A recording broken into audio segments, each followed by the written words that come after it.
റായ്പൂർ ഏകദിനത്തിൽ ഇന്ത്യയെ 4 വിക്കറ്റിന് തോൽപ്പിച്ച ദക്ഷിണാഫ്രിക്ക 359 റൺസ് അവസാന ഓവറിലാണ് മറികടന്നത്. ഇതോടെ പരമ്പരയിൽ ദക്ഷിണാഫ്രിക്ക ഇന്ത്യയ്ക്കൊപ്പം എത്തി. കോഹ്ലിയുടെയും ഋതുരാജിന്റെയും സെഞ്ചുറി കരുത്തിലാണ് ഇന്ത്യ റൺമല തീർത്തത്.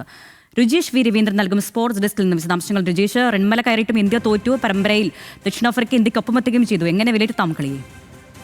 എന്തായാലും ഇന്ത്യൻ ആരാധകർക്ക് വലിയ നിരാശപ്പെടുത്തുന്ന ഒരു ദിവസം എന്ന് പറയാം. കാരണം വിരാട് കോഹ്ലി സെഞ്ചുറി നേടിയ ഒരു ദിവസം, ഋതുരാജ് ഗെയ്ക്വാദ് സെഞ്ചുറി നേടിയ ഒരു ദിവസം, അത്തരത്തിൽ വലിയൊരു സ്കോർ 358 എന്ന സ്കോർ പടുത്തുയർത്തിയപ്പോൾ തന്നെ ഇന്ത്യ ഒരു വിജയ പ്രതീക്ഷ ഇന്ത്യക്ക് ഉണ്ടായിരുന്നു. പക്ഷേ കഴിഞ്ഞ മത്സരത്തിന് സമാനമായി വലിയ തിരിച്ചടിയാണ് ദക്ഷിണാഫ്രിക്ക ഈ മത്സരത്തിലും കാഴ്ചവെച്ചത്. കഴിഞ്ഞ മത്സരത്തിൽ അവസാന ഓവറുകളിൽ ഇന്ത്യക്ക് ജയിക്കാനായെങ്കിൽ ഇത്തവണ അത് കൈവിടുന്നതാണ് കണ്ടത്. ഏറ്റവും തുടക്കം മുതൽ തന്നെ ദക്ഷിണാഫ്രിക്കൻ താരങ്ങൾ മികച്ച നിലയിൽ തന്നെയാണ് ബാറ്റ് വീശിയത്.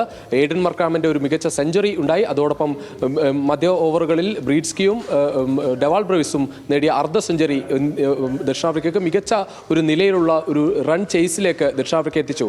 ഏറ്റവും ഒടുവിൽ പോലും ഇന്ത്യക്ക് ഒരു ജയപ്രതീക്ഷയുണ്ടായിരുന്നു. പക്ഷെ അവിടെയാണ് ഇന്ത്യക്ക് വലിയ ഒരു പ്രതിസന്ധിയായി വന്നത്.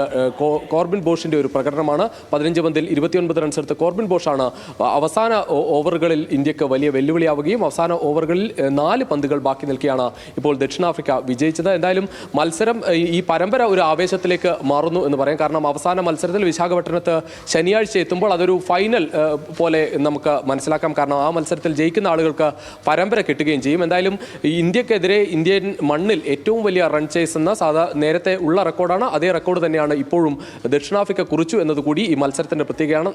359 റൺസാണ് ദക്ഷിണാഫ്രിക്ക മറികടന്ന് 359 റൺസ് വിജയലക്ഷ്യം മറികടന്ന് ദക്ഷിണാഫ്രിക്ക ജയിച്ചിരിക്കുന്നു. എന്തായാലും വിരാട് കോഹ്ലിയെ സംബന്ധിച്ചിടത്തോളം അദ്ദേഹത്തിന്റെ കരിയറിൽ ഏറ്റവും മികച്ച നിലയിൽ ബാറ്റ് വീശുന്ന ഒരു കാലഘട്ടം എന്ന് പറയാം. കാരണം വിരമിക്കലിന്റെ വക്കിലാണ്. ഏത് നിമിഷം വിരാട് കോഹ്ലി വിരമിക്കും എന്നൊക്കെയുള്ള ചർച്ചകൾ ഉണ്ടായിരുന്നു. വലിയ തരത്തിൽ വിമർശകർ ഉള്ള ഒരു കാലഘട്ടം ഉണ്ടായിരുന്നു. എന്തായാലും വിമർശകർക്ക് നാവടക്കാവുന്ന ഒരു പ്രകടനം വിരാട് കോഹ്ലിയുടെ ബാറ്റിൽ നിന്ന് വീണ്ടും വീണ്ടും ഉണ്ടാകുന്നു എന്നതാണ് ഏറ്റവും ശ്രദ്ധേയം. നമ്മൾ ഓസ്ട്രേലിയയിൽ അർദ്ധ സെഞ്ചുറിയാണ് കണ്ടതെങ്കിൽ ഇവിടെ ദക്ഷിണാഫ്രിക്കയ്ക്കെതിരെ തുടർച്ചയായ 2ാം മത്സരത്തിലും സെഞ്ചുറി കുറിച്ചിരിക്കുന്നു വിരാട് കോഹ്ലി. ഋതുരാജ് ഗെയ്ക്വാദിന് അദ്ദേഹത്തിന്റെ കരിയറിൽ വളരെ സങ്കടകരമായ ഒരു കാരണം അദ്ദേഹം സെഞ്ചുറി നേടുമ്പോഴെല്ലാം ടീം പരാജയപ്പെടുന്നു എന്നത് പലപ്പോഴും അദ്ദേഹത്തെക്കുറിച്ച് പറയുന്നതാണ്. ഇവിടെയും അത് കണ്ടു. അദ്ദേഹം 2020 സെഞ്ചുറി നേടിയപ്പോഴും ഇന്ത്യ പരാജയപ്പെട്ടു. 2 തവണ ചെന്നൈ സൂപ്പർ കിങ്സിന് വേണ്ടി സെഞ്ചുറി നേടിയപ്പോൾ പരാജയപ്പെട്ടു. ഇപ്പോൾ ഏകദിന സെഞ്ചുറി, അദ്ദേഹത്തിന്റെ കരിയറിൽ ആദ്യത്തെ ഏകദിന സെഞ്ചുറി നേടിയപ്പോഴും അതൊരു പരാജയത്തിലെത്തിയെന്ന നിരാശ ഋതുരാജ് ഗെയ്ക്വാദിനുമുണ്ട്. എന്തായാലും ഇന്ത്യൻ ആരാധകർക്ക് നിരാശ തന്നെയാണ്. അടുത്ത മത്സരത്തിൽ ശനിയാഴ്ച എന്തായാലും വിജയിച്ച് ഈ പരമ്പര സ്വന്തമാക്കും എന്ന പ്രതീക്ഷയാണ് ഇന്ത്യൻ ആരാധകർക്ക് ഉള്ളത്. ശരി, രുജീഷ് വി രവീന്ദ്രനാണ് സ്പോർട്സ് ഡെസ്കിൽ നിന്നും വിശദാംശങ്ങൾ നൽകിയത്.